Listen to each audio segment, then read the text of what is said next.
dernière fois, on a médité ensemble sur les noces de Cana et on a essayé un peu de trouver quelques secrets qui se cachent derrière ce passage et cet événement où a participé Jésus et sa mère et ses disciples. Et j'aurais même pu être un peu plus précis. À un moment, je vous ai parlé des 6 vases qui étaient remplis d'eau. Je vous avais dit que l'eau, c'était aussi la Torah, puisque dans Deutéronome 22, verset 2, ou 32, verset 2, je crois, il est dit que ta parole est comme ma parole, dit Dieu, et comme la pluie qui vient en son temps, ou comme la rosée du matin. Et vous notez que c'est le Mashiach qui a demandé aux serviteurs de remplir d'eau, et j'ai envie de dire que c'était plutôt la Torah du Messie. Vous vous souvenez, je vous ai parlé des 2 tables, les 2 premières tables qui ont été brisées quand il y a eu le péché du veau d'or. Et donc, c'est le Messie qui demande à ses serviteurs de remplir de sa Torah toute la création. Et je vous avais dit également que l'ordonnateur du repas était la Torah également, qui disait, mais d'habitude, dans tous les mariages, on donne le meilleur vin au début, mais toi, tu as gardé le meilleur vin pour la fin, c'est la Torah de Moshe.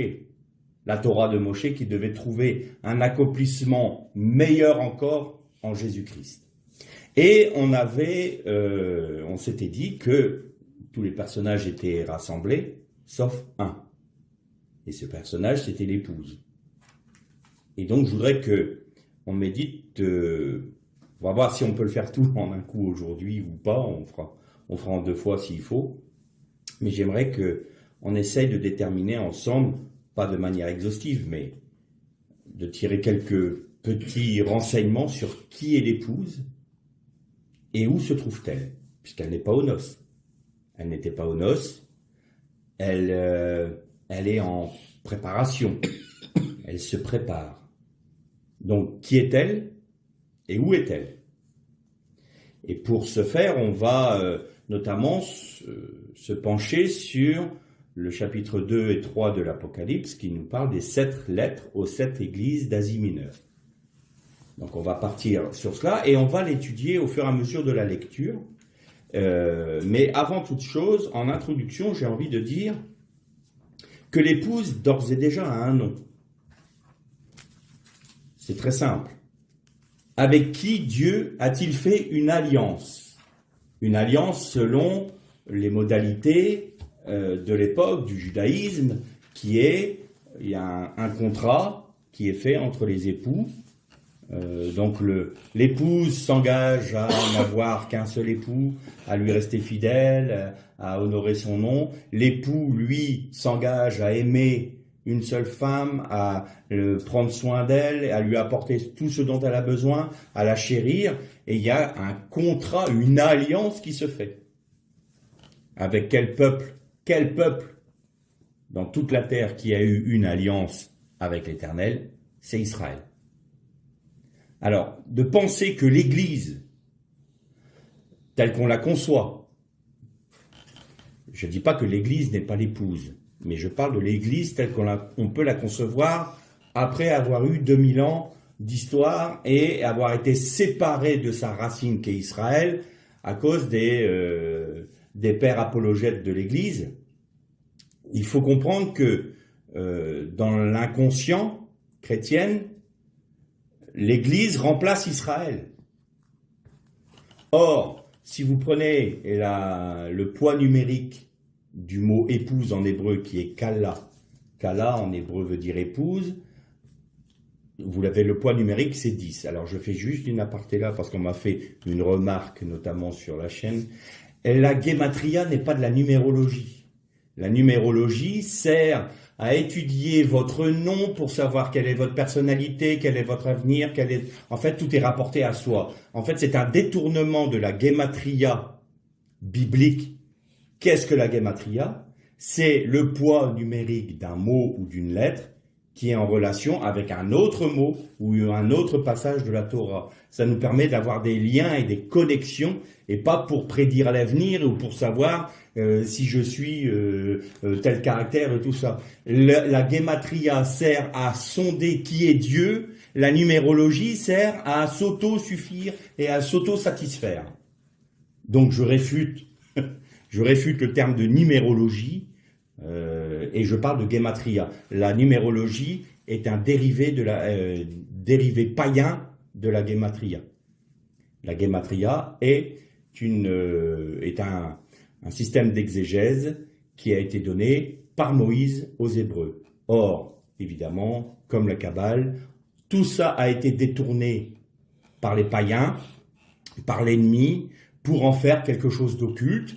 Effectivement, la numérologie, c'est de l'occultisme. Une certaine forme de Kabbale, c'est de l'occultisme. Pourquoi? Parce que ce qui est au centre des recherches, ce n'est pas Dieu, mais l'homme. Savoir son avenir.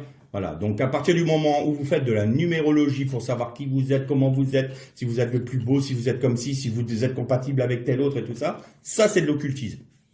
Par contre, la gematria ou toute autre forme d'exégèse qui vous amène à connaître Dieu, c'est différent.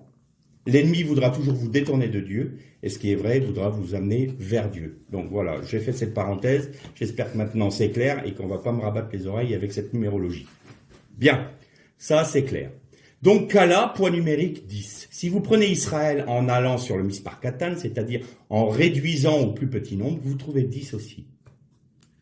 Et quand Jésus a dit à l'apôtre Pierre, à Céphas, tu ne seras plus appelé Céphas, mais tu seras appelé Pierre.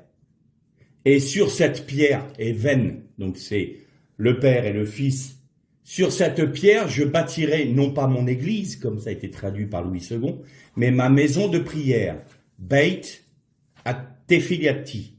Ça, c'est la maison de prière, qui reprend un passage d'Ésaïe 56, qui nous parle que les nations seront dans la maison de prière en Israël.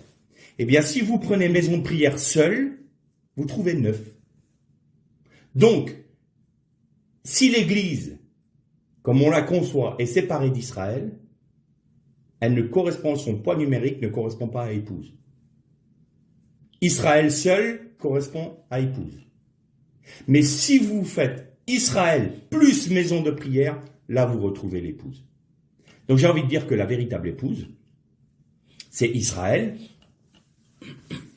et rattaché à Israël, ceux des nations qui sont appelés à faire partie de la maison de prière. Voilà. Donc l'épouse, c'est Israël. Elle a un nom, Israël. Et l'Église, c'est les Juifs et les non-Juifs qui ont reconnu en Jésus le Mashiach, parce qu'il a plu à Dieu, pour être tout à fait juste, de faire en sorte que les Israélites soient à la même enseigne que les nations, c'est-à-dire que même s'ils ont été choisis pour leur père, si c'est leur père qui ont été choisis par Dieu, même si Dieu a fait une alliance avec eux au mont Sinaï, même s'il a été leur Dieu, s'il les a conduits, le temple de l'Éternel était à Jérusalem et la présence de l'Éternel était à Jérusalem, eh bien, il a plu à Dieu de faire en sorte qu'ils soient soumis à la même grâce que nous. C'est la raison pour laquelle les Juifs qui ne reconnaissent pas le Messie ont le même châtiment que ceux des païens qui ne reconnaissent pas le Messie. Et vice-versa, tout Juif qui reconnaît le Messie, tout comme tout païen qui reconnaît le Messie, est membre de l'Église, donc membre de l'épouse. Je crois que c'est assez clair pour tout le monde là. Donc l'épouse, c'est ça. Maintenant, comment est-ce que on peut dire l'épouse est là, on a vu un peu qui elle était.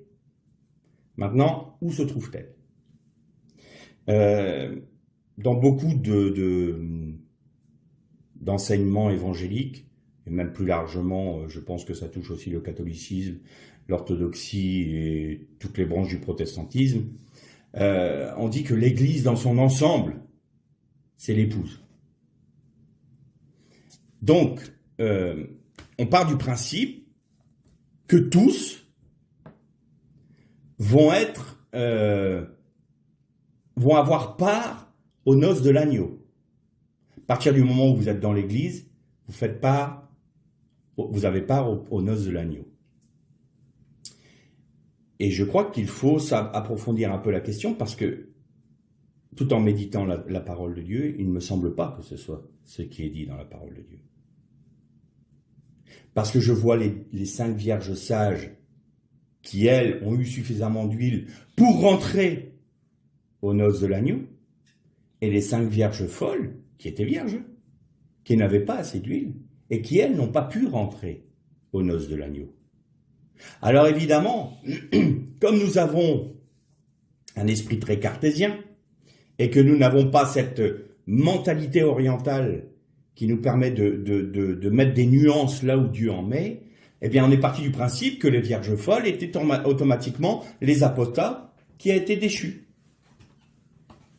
Et vous m'avez souvent entendu dire, mais où se trouvent ceux qui sont sauvés comme à travers du feu? Ils ont perdu leur récompense, nous dit Paul. Ils sont sauvés, oui, mais comme à travers du feu, parce que toute leur œuvre, c'est du bois, c'est de la paille, c'est du chaume. Donc, s'ils sont sauvés, ils sont bien quelque part. Ils ont bien part à quelque chose. Mais là encore, on a un patois de Canaan chrétien ou évangélique qui fait « on va tous aller dans le royaume de Dieu ». Donc le royaume de Dieu, pour nous, est un emplacement. En fait, on a fait en sorte, dans l'inconscient populaire chrétienne, le royaume de Dieu, c'est le paradis. C'est le Gan Eden. Donc, si vous n'êtes pas dans le royaume de Dieu, ben vous n'êtes pas dans le paradis. Si vous n'êtes pas dans le paradis, vous êtes en enfer. Voilà, c'est très bien. Hein. Mais Jésus a dit à ses disciples, il y a plusieurs maisons dans la demeure de mon Père. Et si ce n'était pas le cas, je vous l'aurais dit. Donc, il faut qu'on essaye de déterminer bibliquement qui est qui et qui a part à quoi.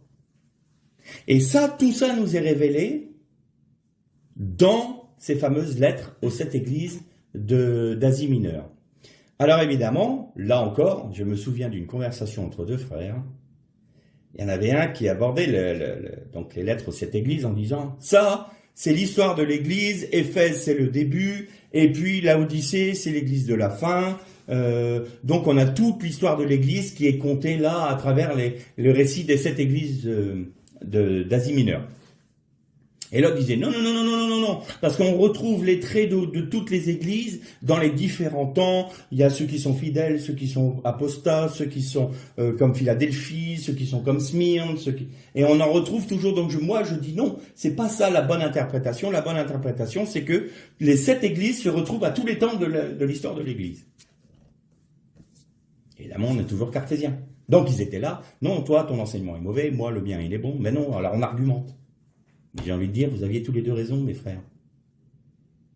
Parce que autant nous pouvons aborder les 7 lettres aux églises d'Asie comme étant chronologiquement, dans sa grande ligne, l'histoire de l'église. Éphèse, c'est le début, c'est la première église que Paul a évangélisée. Et c'est là où il y a eu un immense réveil, il y avait beaucoup de conversions, les gens, on va voir ça tout à l'heure, brûlaient leurs livres de magie et d'idolâtrie, et il y a eu un immense réveil à Éphèse. Ensuite, vous avez Smyrne qui correspond aux persécutions qui ont suivi l'histoire de l'Église, qui a été persécutée, et ainsi de suite.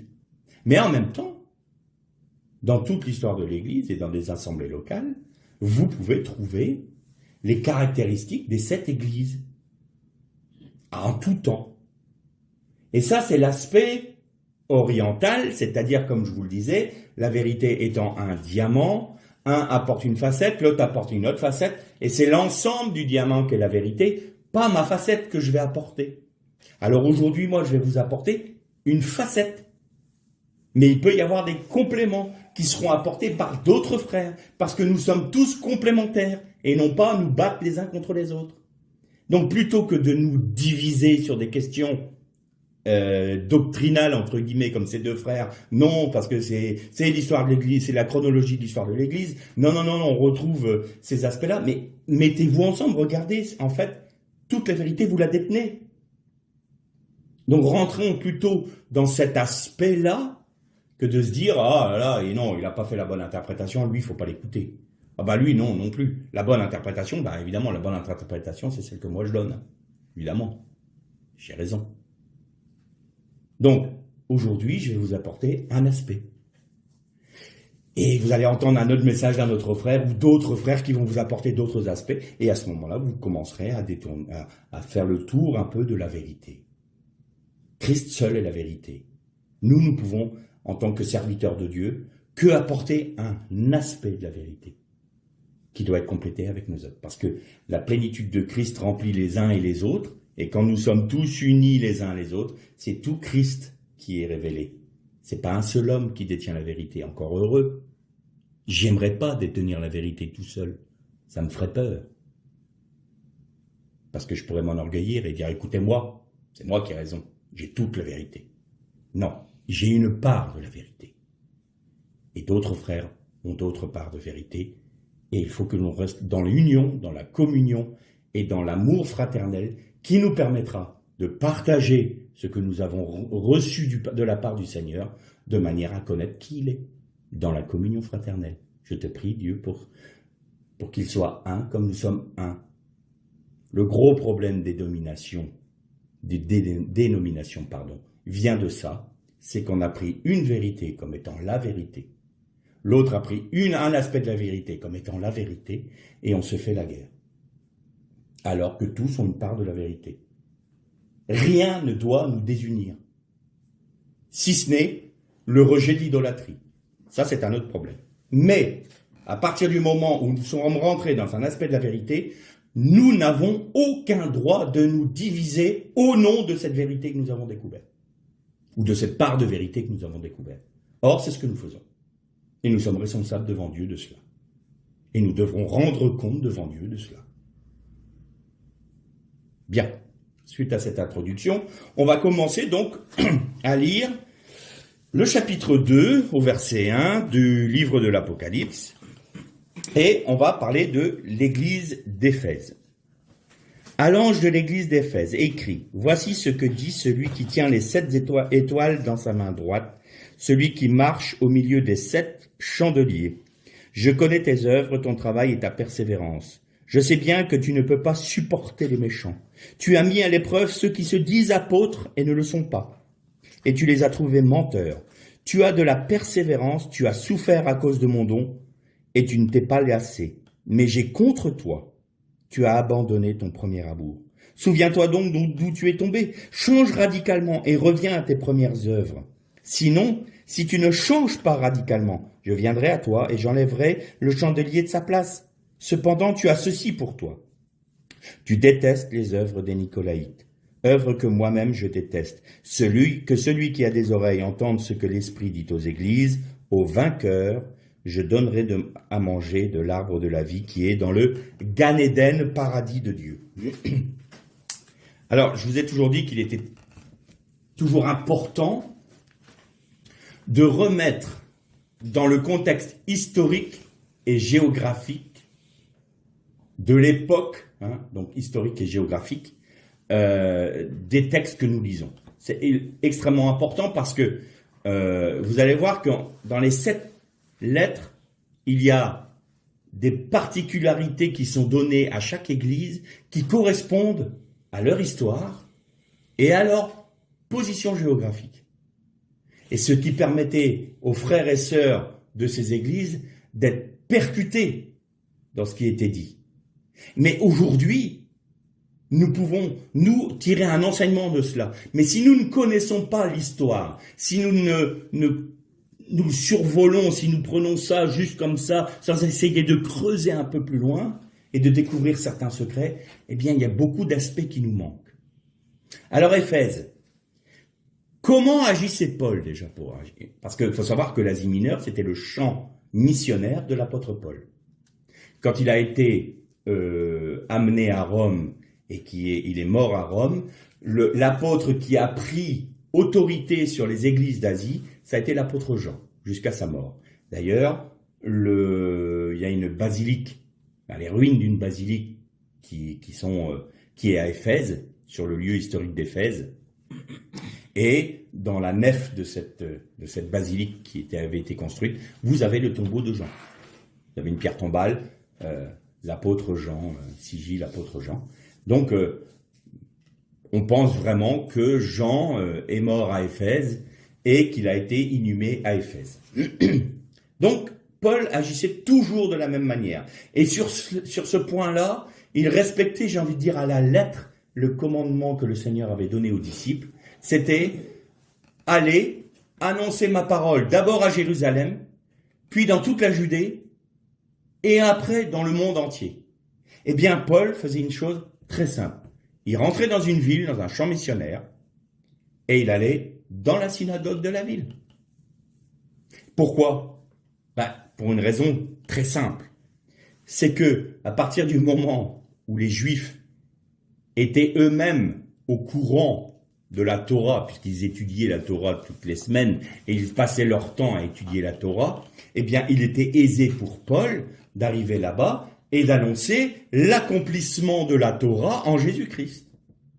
Et donc, qu'est-ce qui se passait tout le temps ? Au début, on l'écoutait, certains étaient touchés et découvraient, mais effectivement, tout ce qu'on découvre, nous, actuellement, en disant « Ah, mais Jésus, il est dans tous les versets, dans toutes les paroles de la Torah, on le trouve partout dans toute la Bible. Hein, » nos cours Zoom on le démontrent.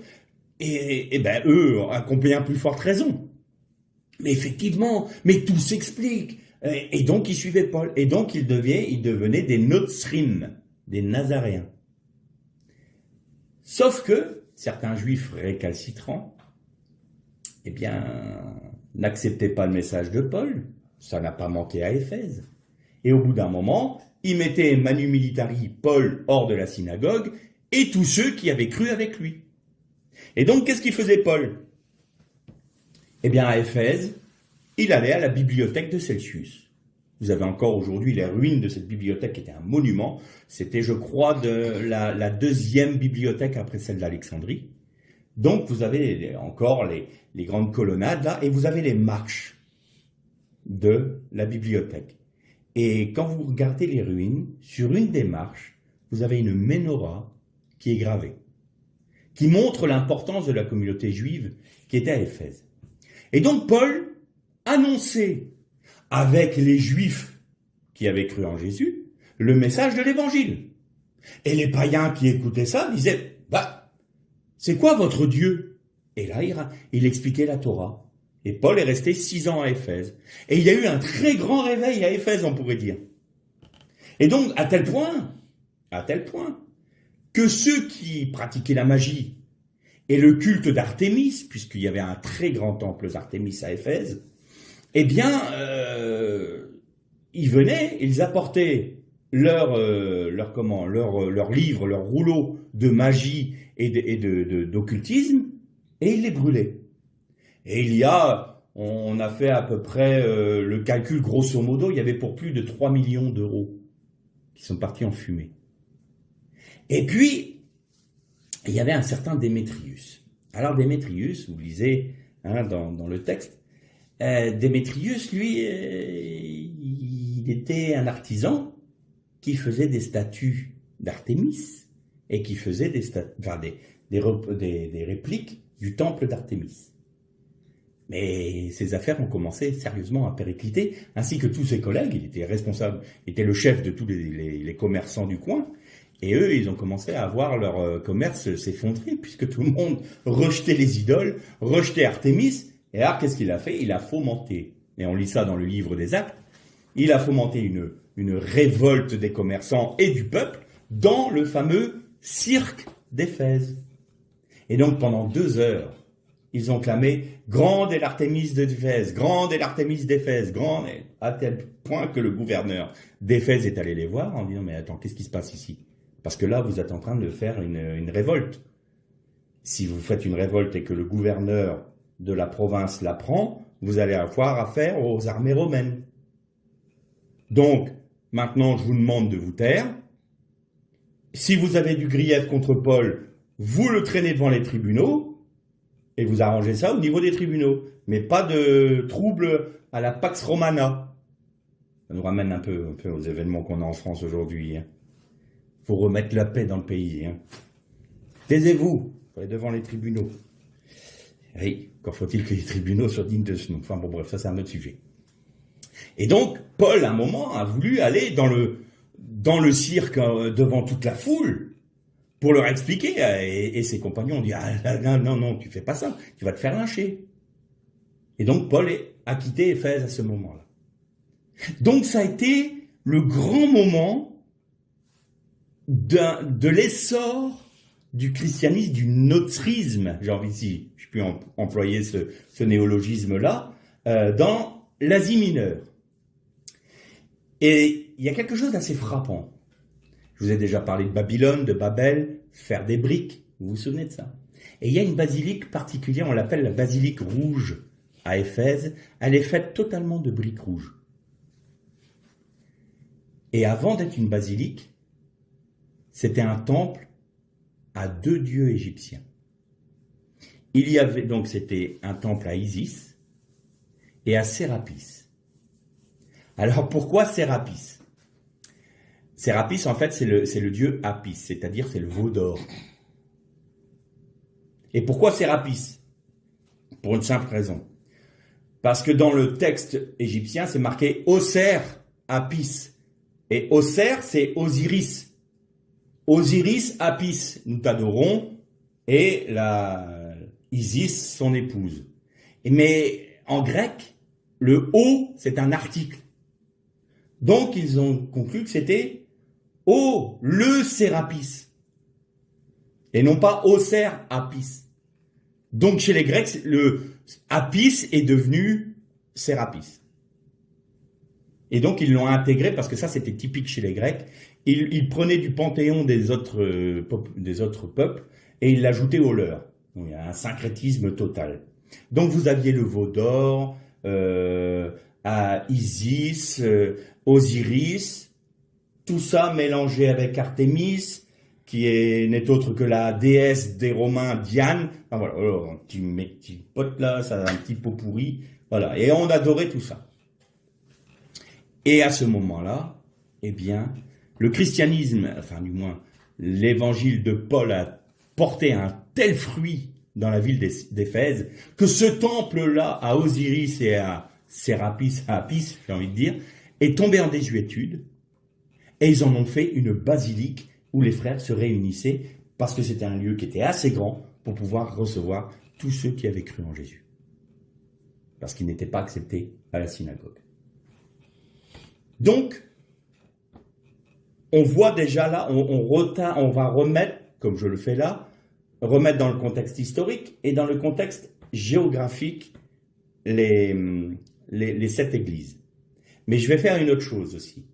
Je ne vais pas parler tout de suite de Smyrne ni de Philadelphie. Et vous comprendrez à la fin pourquoi. Parce que là, on touche au cœur de l'épouse. Donc, on va parler des 4 autres, oui, on va y arriver, des 5 autres, pardon. Et ensuite, on terminera par Philadelphie et Smyrne, et on terminera aussi par les promesses qui sont faites à chaque fin de lettre, à chaque église, au vainqueur je donnerai, donc là, de l'arbre de la vie. Donc tout d'abord, on replante toute chose. Éphèse se trouve donc sur la côte ouest, sur la côte à l'ouest de l'Asie mineure. Et ensuite, on va passer à Pergame, puisqu'on va sauter Smyrne. Donc Pergame. On trouve ce texte dans le chapitre 2 au verset 12. À l'ange de l'église de Pergame écrit: Voici ce que dit celui qui a l'épée acérée à 2 tranchants. Je sais bien où tu habites. C'est là que se trouve le trône de Satan. Tu es attaché à mon nom, et tu n'as pas renié ma foi. Même au jour où Antipas, mon témoin fidèle, a été tué chez vous, là où le Satan habite. Mais j'ai contre toi certains griefs. Tu as là des gens attachés à l'enseignement de Balaam, qui enseignait à Balak comment causer la chute des Israélites en les incitant à manger des viandes sacrifiées aux idoles et à se prostituer. De même, tu as, toi aussi, des gens qui sont pareillement attachés à l'enseignement des Nicolaïtes. Change donc radicalement, sinon je viendrai à toi bientôt et je leur ferai la guerre avec l'épée de ma bouche. Que celui qui a des oreilles entende ce que l'Esprit dit aux églises. Au vainqueur, je donnerai de la manne cachée, un caillou blanc, et sur ce caillou est écrit un nom nouveau que personne ne connaît sinon celui qui le reçoit. Pour terminer sur Éphèse, qu'est-ce qui leur a été reproché à Éphèse, c'est de perdre leur premier amour. C'est-à-dire que Éphèse, tout d'un coup, a été emballé, ils ont aimé le Seigneur Jésus à l'annonce du message de l'Évangile, et puis tout d'un coup, cet amour s'est étiolé, et c'est devenu une forme de ronronnement, j'ai envie de dire. Et donc, ils ont perdu cet amour. Et le Seigneur les incite à l'aimer, lui, et non pas les œuvres. À l'aimer, lui, et non pas... Et ça, on retrouve ça dans beaucoup d'églises. Donc, le reproche à Éphèse, c'est d'avoir perdu son premier amour. Si vous remontez au nord d'Éphèse, vous allez trouver une ville actuelle qui s'appelle Bergama. Et Bergama est sur le site de l'ancienne Pergame. Pergame, c'est très particulier parce que donc il y avait Pergame, Smyrne et Éphèse étaient 3 villes les plus importantes de la province, et c'était là où on avait le droit d'établir des temples de l'empereur.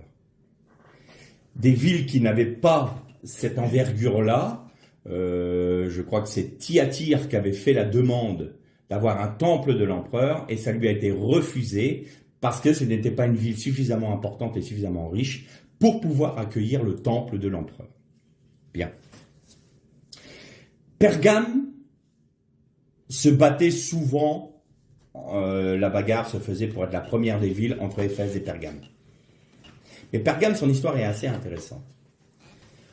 Donc, elle est au nord, c'est une ville très importante, et c'est une ville qui avait 3 points principaux qui nous donnent un renseignement sur le pourquoi Jésus dit c'est là où réside Satan et où se trouve le trône de Satan. Alors, on a cherché, les historiens ont cherché, qu'est-ce que Jésus a pu vouloir dire en disant, voilà, c'est là que Satan existe, vit, donc il vit seulement à Pergame. Pergame est une typologie d'un système. Et on va essayer de le voir ensemble. Alors d'abord à Pergame, il y avait ce qu'on appelait l'Asclépion. L'Asclépion était un centre de soins qui mêlait la médecine traditionnelle de l'époque avec la médecine psychologique, psychiatrique, et la magie. Et pourquoi la magie? Parce que le patron de cet institut était le dieu Asclépios, d'où le nom Asclépion. Et ses attributs à ce dieu-là, c'était un bâton autour duquel était entouré un serpent. D'où la caducée. La caducée a été tirée du dieu Asclépios. Pour dire que, je ne suis pas en train de dire que la médecine en tant que telle est mauvaise, mais quand on voit les références qu'elle prend, parfois la médecine peut être dévoyée. Je dis toujours, et je ne suis pas le seul à le dire, il faut comprendre que si les laboratoires pharmaceutiques sont si riches aujourd'hui, c'est pas parce qu'ils font que les gens soient bien portants. Si tout le monde était bien portant, qu'ils guérissaient tout le monde, ils ne gagneraient pas d'argent. Vous arriverez à lire entre les lignes. Donc Asclépios, le serpent qui peut très bien te mordre pour te tuer ou très bien te soigner. Il y a les deux aspects. Vous avez des médecins qui sont formidables, qui sont dévoués, et vous en avez d'autres qui sont beaucoup plus discutables, on va dire. Vous avez des instituts qui sont très bien, très dévoués, qui cherchent qu'une seule chose, c'est vraiment d'aider leurs prochains et les guérir, et vous en avez d'autres qui ont d'autres motivations. Un chrétien doit d'abord remettre tout à Dieu, même s'ils utilisent le système médical. C'est pas le propre. Je suis pas en train de dire qu'il ne faut pas aller à l'hôpital ou pas appeler votre médecin. Ce que je dis simplement, c'est qu'il faut remettre les choses à leur juste place. Nous ne nous appartenons plus, nous appartenons à Dieu d'abord. Donc c'est Dieu d'abord notre premier médecin. Et si le Seigneur nous demande d'aller pour aller nous faire soigner à l'hôpital, nous le faisons. Mais c'est Dieu d'abord. Donc il y avait cet aspect-là et notamment une des pratiques dans l'Asclépion était que les hommes devaient, donc les patients devaient dormir et pendant leur sommeil, était-ce des rêves ou était-ce véritablement de véritables serpents? Soit ils rêvaient, soit ils avaient des serpents qui pendant leur sommeil passaient sur leur corps. Et quand ils s'arrêtaient à un endroit, c'était l'endroit qu'il fallait soigner. Et donc on faisait des incantations pour guérir le malade sur l'endroit où le serpent s'était arrêté. Donc on utilisait les serpents pour guérir, pour montrer comment soigner le patient. Le serpent, donc on se tourne vers Satan plutôt que de se tourner vers Dieu. Donc il y avait l'Asclépion. Il y avait un autre point, et donc j'en ai parlé tout à l'heure, c'est le temple de Trajan. Il faut savoir que toute population qui était sous l'égide de Rome avait obligation de rendre un culte à l'empereur. Donc il devait aller offrir des sacrifices à l'empereur et lui rendre un culte. Un seul peuple avait une dérogation. Et ce peuple, c'était le peuple juif. Parce qu'il était hors de question pour un juif d'adorer un autre Dieu que l'Éternel même. Et donc, pas question, il préférait se battre, se révolter, se rebeller. Rome a connu quelques révoltes assez intéressantes de la part des Juifs et ils se sont dit, bon, vous êtes exemptés du culte à l'empereur, seulement vous offrez des sacrifices dans votre temple pour la santé de l'empereur. On dit ça, on veut bien. Ça, on est d'accord. Mais nous faire adorer l'empereur, jamais. C'était ferme. Ils avaient raison.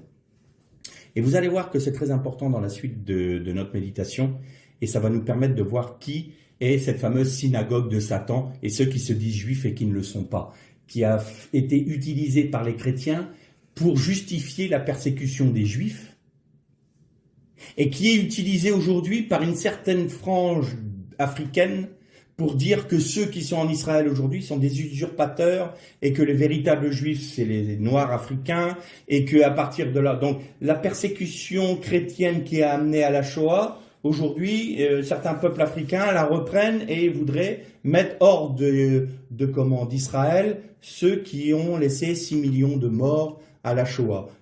Excusez-moi, mais c'est pardonnez-moi l'expression, mais c'est leur cracher au visage, quoi. Donc, on va savoir qui. Et ils utilisent ce texte-là. Oui, ce sont ceux de la synagogue de Satan qui se disent juifs et qui ne le sont pas. Ils nous ont usurpé notre identité. Bon, je ne connais pas de juifs africains qui ont été persécutés comme eux ont été persécutés. Il y a un moment, il faut arrêter d'être ce cinéma-là. Donc, il y a quelque chose de grave qui se fait à ce niveau-là. Donc, c'est clair, c'est pas ça du tout. Et au contraire, ce texte a été utilisé pour persécuter les Juifs. Donc si on recommence encore aujourd'hui, on rendra compte devant Dieu aussi. Et donc voilà pour ce qui est du temple de Trajan, qui lui a été reconstruit sur le temple qui était dédié à Auguste. Et il y avait un autre élément que l'on appelle l'autel de Zeus. Alors l'autel de Zeus était très particulier, c'était très grand, comme un trône. Et au milieu de cette grande place avec des colonnades et des soubassements, et sur les soubassements, vous aviez ce qu'on appelle le combat entre les géants et les humains. Des réminiscences de la Genèse. Mais bon, c'était les géants et puis les bons Grecs qui sont venus combattre les géants. Bon. Toute civilisation, on revient toujours à l'origine de l'humanité de toute façon. Donc on parlait des Néphilim, quoi. Et donc ce temple-là, il y avait un feu qui était constamment alimenté au centre de cet autel de Zeus, qui était immense, et il ne devait jamais s'éteindre. Si les prêtres n'étaient pas vigilants et que le feu s'éteignait, ils étaient enterrés vivants. Et c'était l'endroit où on faisait des sacrifices. Et il nous est parlé de... le Seigneur Jésus nous parle de comment... d'Antipas. Vous savez, mon fidèle serviteur Antipas qui a été mis à mort justement dans cet endroit où Satan réside. Eh bien, il y avait... ça va pas être joyeux, mais ils avaient un taureau en bronze avec une porte. On mettait le condamné dedans et on allumait un brasier en dessous. Ce qui faisait que la personne cuisait littéralement vive. Et ils avaient fait en sorte que le conduit de la gueule du taureau puisse être ouvert pour que les hurlements du supplicié fassent comme si c'était leur dieu, encore un taureau, hurler ou crier. Et donc tout porte à croire que Antipas a subi ce châtiment.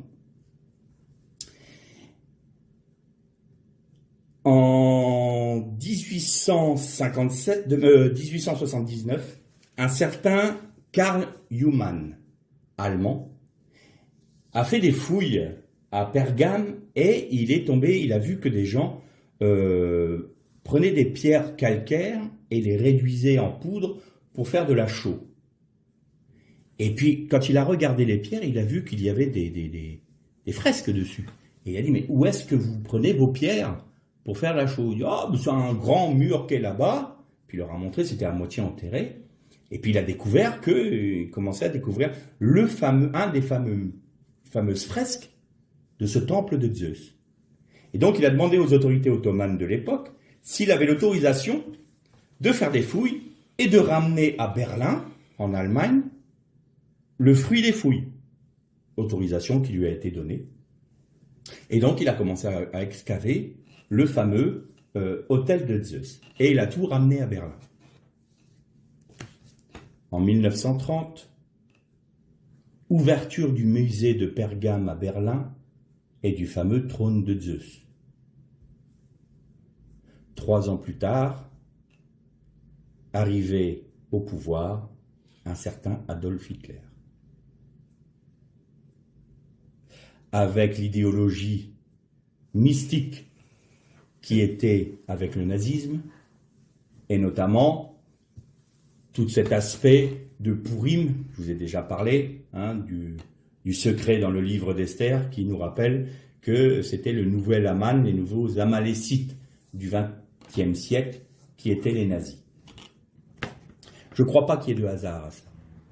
Pourquoi? Qu'est-ce que c'était le trône de Satan à Pergame? Eh bien, c'était les 3 éléments. L'aspect magique et thérapeutique, j'ai envie de dire, l'adulation du système politique, c'est-à-dire le culte à l'empereur, et l'idéologie idolâtre, religieuse idolâtre, qui, si vous ne suivez pas la pensée unique, on vous met à mort. Et donc c'est un système politico-religieux qui prend tout ce qui va être le système financier, le système de santé, le système politique et tout le système religieux. Et c'est là que réside Satan. Et je dis souvent, parce que je ne crois pas que ce soit un hasard, ce fameux temple a été reconstruit à Berlin. Il a été inauguré en 1930, ouverture au public. Ensuite, nous avons eu tout de suite après le nazisme. Et ça m'est arrivé de dire à ma femme, tu sais, ils ont perdu la guerre militairement, les Allemands, mais pas idéologiquement. Parce qu'aujourd'hui, l'Union européenne, c'est quelle idéologie? Française? Anglaise? Non, c'est l'Allemagne qui dirige la manœuvre. L'Allemagne est celle qui insuffle l'Union européenne. L'Union européenne n'est que le bras armé, j'ai envie de dire, de l'Allemagne. C'est l'Allemagne qui donne le là. Hein. C'est pas la France, faut pas qu'on se leurre. C'est pas les autres pays membres, c'est l'Allemagne. D'ailleurs, l'euro correspond au Deutsche Mark.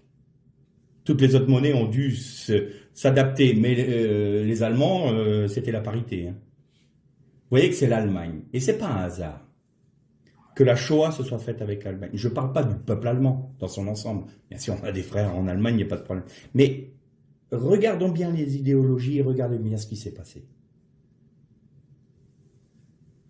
Eh bien, on retrouve ces points-là de Pergame en Allemagne. Et aujourd'hui, l'Union européenne, c'est l'Allemagne. Ça n'a pas changé.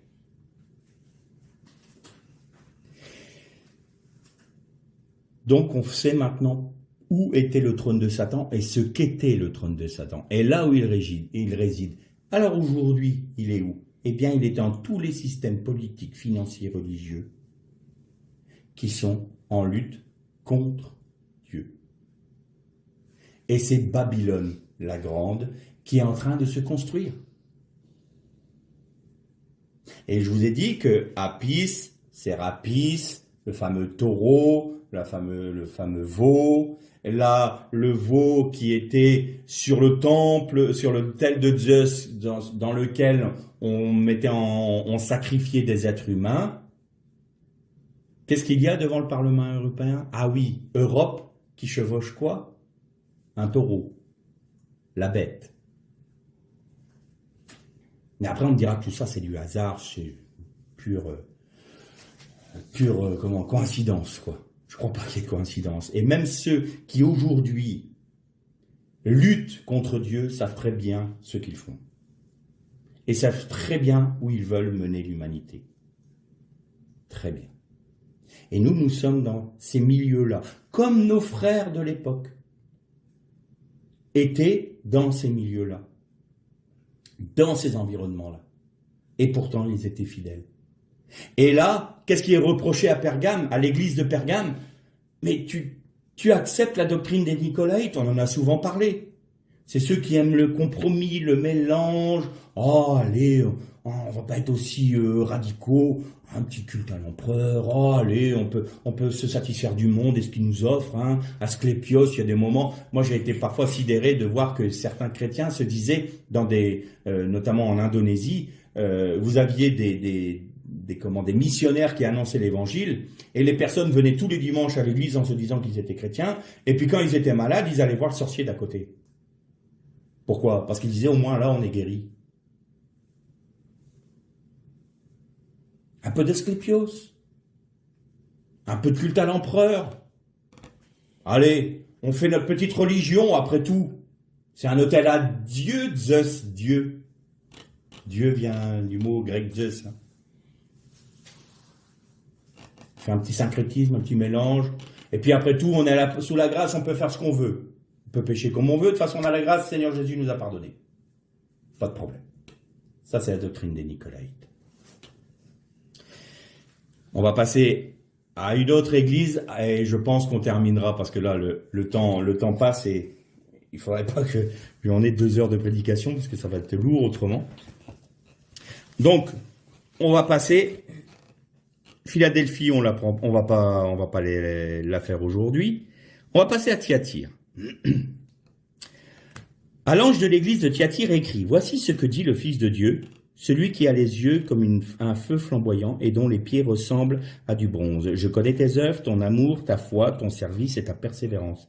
Je sais bien que tes dernières œuvres sont plus nombreuses que les premières. Cependant, j'ai ceci contre toi, tu laisses cette Jézabel qui se dit prophétesse égarer mes esclaves ou mes serviteurs en leur enseignant à se prostituer et à manger des viandes sacrifiées aux idoles.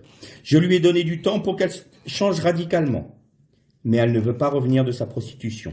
Je vais la jeter sur un lit et dans une très grande détresse, elle et ceux qui commettent adultère avec elle, à moins qu'ils ne reviennent de ses œuvres. Je ferai mourir ses enfants.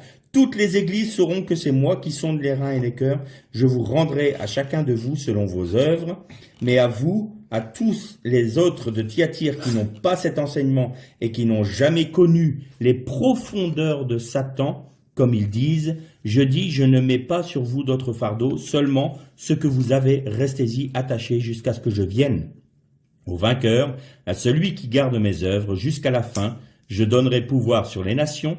Avec un sceptre de fer, il les fera paître, comme on brise les vases d'argile, ainsi que j'en ai moi-même reçu le pouvoir de mon Père, et je lui donnerai l'étoile du matin. Que celui qui a des oreilles entende ce que l'Esprit dit aux églises. Thyatire. Une église qui fait des œuvres, qui aime Dieu, qui est bouillant pour Dieu, et pourtant, il y a en son sein une personne très particulière qui porte le nom de Jézabel. Alors, rien ne nous prouve historiquement que cette fameuse femme s'appelait Jézabel. Mais elle nous fait référence à une autre Jézabel, du temps d'Akab, celle qui avait détruit les autels de l'Éternel en Israël et qui avait bâti les autels à Baal. Et notamment dans le culte de Baal, c'est une des raisons d'ailleurs pour laquelle c'était un culte qui était très, très en vogue, c'est qu'il y avait la prostitution sacrée. Vous aviez des prêtresses qui se prostituaient, donc celui qui venait offrir une offrande, allait avec une prêtresse, et c'était pour rendre, Baal était le dieu de la fertilité, donc c'était pour rendre fertile la terre du dieu Baal, quoi. Donc Israël à l'époque. Et là, il y a une notion assez intéressante, parce que vous savez que l'apôtre Paul nous parle de ne pas nous asseoir, de ne pas participer à la table des démons. Et participer à la table des démons, c'est très particulier. Parce que là, il nous est dit interdiction de manger des viandes, elle vous incite à manger des viandes sacrifiées aux idoles. Dans Acte 15, il nous est dit qu'ils aillent écouter la loi de Moïse dans toutes les synagogues, qu'ils ne mangent pas de sang, qu'ils ne mangent pas d'animaux étouffés, qu'ils se maintiennent de l'impureté, qu'ils aient un seul Dieu, qu'ils ne soient pas idolâtres, et qu'ils ne mangent pas de viande sacrifiée aux idoles. Et pourtant, dans une de ses épîtres, l'apôtre Paul dit « Mais il y en a qui ont la liberté de manger des viandes sacrifiées aux idoles sans que ça leur pose de problème de conscience, et d'autres qui ne peuvent pas parce que ça leur pose un problème de conscience. Faites tout pour l'amour de l'autre, du prochain. » Alors, vous mangez des viandes sacrifiées aux idoles, pas manger des viandes sacrifiées aux idoles. Est-ce qu'on a la liberté, pas la liberté? Je vous ai déjà expliqué. Pourquoi? Parce que tous les sacrifices qui étaient donnés à des dieux, ces viandes-là étaient amenées à l'agora, c'est-à-dire au centre de la ville, le centre commercial de la ville, et ils étaient vendus sur les étalages pour tout le monde. Donc, tu venais acheter de la viande, c'était de la viande qui avait été peut-être sacrifiée aux idoles. Manger de la viande sacrifiée aux idoles, c'est plus que simplement d'acheter de la viande sur un étal et puis l'amener chez soi et manger. Non, c'est aller à la table des démons. Et je vous ai parlé de cette peuplade qui buvait du sang, ils sacrifiaient des animaux à des démons, et ils buvaient du sang, ils se mettaient en arc de cercle et ils faisaient des incantations, et il y avait des places qui étaient vides, parce que, disait-il, c'est les places pour que les démons prennent place parmi nous, pour que nous mangions à la même table, c'est-à-dire que nous communions avec les démons, et cette communion se fait par le sang que nous buvons. Tu ne mangeras, tu ne consommeras pas de sang. Et eux, avec les démons, on va consommer le sang du sacrifice parce qu'on absorbe sa vie et nous voulons que les démons prennent la vie des sacrifices et nous communions avec les démons. C'est ça le repas des démons. Et donc, cette fameuse femme qui est appelée Jézabel, elle incitait donc les frères responsables, au moins certains responsables de l'Église, à pratiquer la prostitution rituelle et à, entre guillemets, manger à la table des démons. C'est-à-dire que vous allez manger des viandes sacrifiées aux idoles en toute connaissance de cause, mais pour vous lier aux démons, puisque vous acceptez le Christ, mais en même temps vous acceptez cette idolâtrie qui est la prostitution sacrée, donc vous mangez en même temps des viandes sacrifiées aux idoles, vous copulez avec des démons, j'ai envie de dire. Ça change de note, là. C'est pas un bout de viande qu'on a été acheté sur un étalage. Là, on pratique l'idolâtrie physiquement, spirituellement, on est des prostituées spirituelles. Vous allez voir que c'est important. Donc, c'est une prostituée. Et Jézabel d'Akab, quelle a été sa fin? Elle a été défenestrée par le successeur d'Akab, et les chiens l'ont mangée, l'ont dévorée. Ça veut dire quoi? Le chien, c'est un nécrophage. eh bien, elle n'a pas eu de sépulture. Son souvenir, non seulement elle a apporté la mort en Israël à cause du culte à Baal, et elle a fait tuer tout, sauf Élie, tous les prophètes de l'Éternel. Eh bien, c'est des nécrophages qui sont venus manger ses chairs. Elle n'a pas eu de sépulture. Sa mémoire a disparu dans la mort. Et que nous dit le texte là? Vous voyez là, ce culte aux idoles. À ceux qui n'ont pas connu, qui n'ont jamais connu les profondeurs de Satan. Et il le disait, vous voyez, comme ils disent. C'est-à-dire que ces hommes-là, eh bien, ils voulaient de Jésus, ils acceptaient le sacrifice de Jésus, ils se disaient chrétiens, ils étaient dans l'église, mais en même temps, on va goûter aux profondeurs de Satan. Tout ce que Satan peut nous donner, on l'accepte. On accepte même de manger à la table des démons. Et quand il est dit donc dans Acte 15, ne consommez pas de viande sacrifiée aux idoles, c'était précisément ça. N'ayez pas de commerce avec Satan. N'allez pas connaître les profondeurs de Satan. Pourquoi il disait ça aux nations? Parce que les nations, comme ils étaient païens, ils connaissaient les profondeurs de Satan. C'était leur culture, c'était leur habitude. Alors il le disait, surtout ne mangez plus à la table des démons, ne mangez plus de viande sacrifiée aux idoles. Mais dans un autre contexte, quand nous ne sommes plus dans cette position-là, mais que nous sommes entièrement à Christ, eh bien en Christ on peut manger une viande qui est sur l'étalage et qui a été sacrifiée à une idole. Non, moi, en Christ, tout est sanctifié. Je ne partage pas la table des démons. Ça me dérange pas. Puis d'un coup, il y a le frère à côté qui dit, ah oui, mais tu sais, moi, ça me pose un problème. Wow, ça te pose un problème. Par amour pour toi, je n'en prendrai pas. Ouais, on revient encore sur des messages des prédications qu'on a eues ensemble. Donc, c'est toujours pour l'amour de l'autre. Donc, il y a une liberté en Christ, mais là, c'est au-delà de la liberté, c'est-à-dire qu'on désire partager la table des démons. La ville de Thyatire était très réputée pour son commerce du pourpre.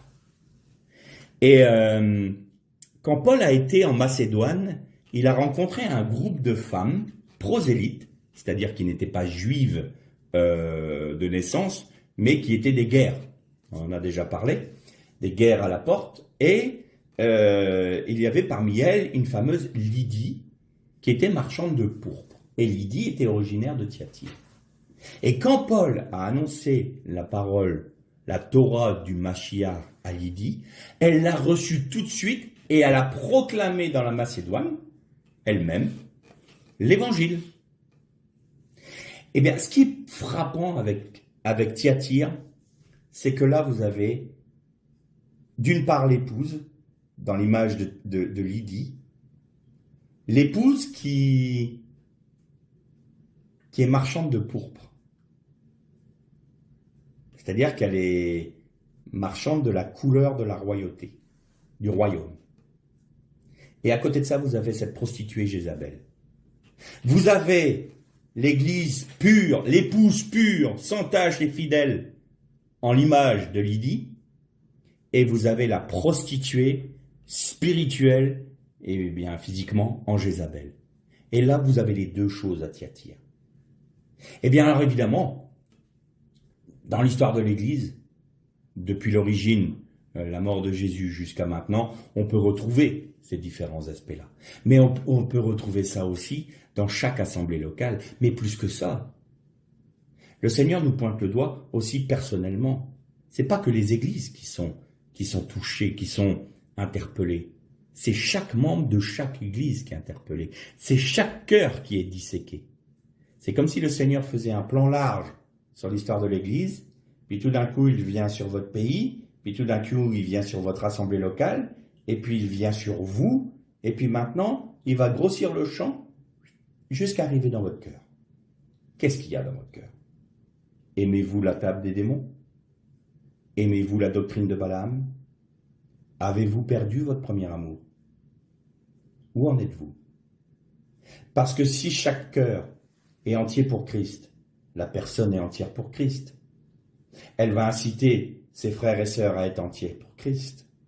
Donc toute l'Église sera entière pour Christ.